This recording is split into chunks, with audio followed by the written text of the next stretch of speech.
Hey friends, so this tutorial video will teach you how to make a book blanket square. This is the square that I chose for my book blanket and it's a daisy granny square. So this is the granny square that I will teach you how to make. And I'm going to start with the center circle. I just finished a book, so I will be making that square for you in this tutorial. The first thing that I want to point out is that I'm using a 5mm hook.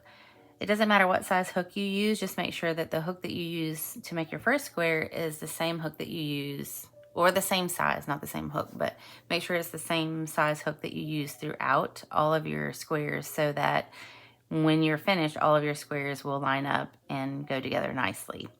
All right, so the first step that we will take in making the center circle for your square is to make a slip knot. Let me try to hold this yarn in a way that's not going to be confusing.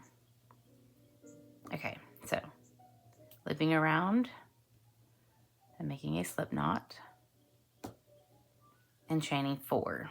We'll chain 4. 1, 2, 3, 4. So you have 4 chains on your hook. 1, 2, 3, 4. We will make a slip stitch in the very first chain. When I make a slip stitch into a chain, or when I make a stitch into a chain, I always make sure that I use 2 pieces of the yarn in that stitch. So this chain stitch has the 2 V's at the top and then the 1 piece of yarn in the center. I feel like if you go under 2 pieces of the yarn, that it makes the stitch sturdier. It can be hard though if you're not careful. So there's 1, and then I can throw up a second one if I just pull it back a little bit. Then I grab 2. So now I have 2 loops of the yarn on my hook from that stitch. And I am going to pull up a loop, go through those 2 holes. And then I'm going to continue to bring that loop through this last stitch. All right, so now I've made a circle. This is one way to make a magic ring. Some people choose to do it this way because it's easier. All right, you can, so you'll be working all of the stitches for this circle ring in the middle. So you have a hole in the top, a hole in the bottom. I find that my hook likes to go in this bottom hole. It's just easier, it's not so far up. I don't think it really matters. It hasn't mattered in anything that I've made before. So I will be working in this little bottom hole. So in order to start this round, well, we did this, but we'll chain 1. And then we will be making 7 single crochets into this hole. So 1.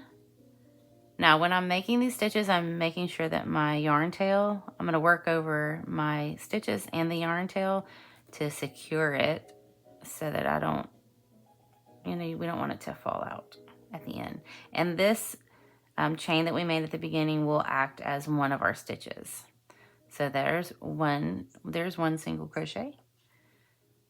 2, 3, 4,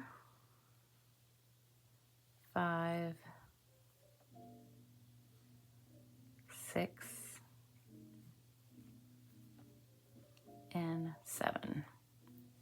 Now at the end, we will slip stitch in this very first chain. See the little V right there? Now sometimes it's hard to get your hook in here, but you just wiggle it enough and it goes through and we make a slip stitch. There you go. And there's your center circle. Just like that. Then you'll cut off a tail for sewing and pull your yarn through. And there you go. Now this center circle, you can always tug on this back string yarn to make the hole a little bit tighter. You just make it whatever size you want, but it cinches up. And there you go.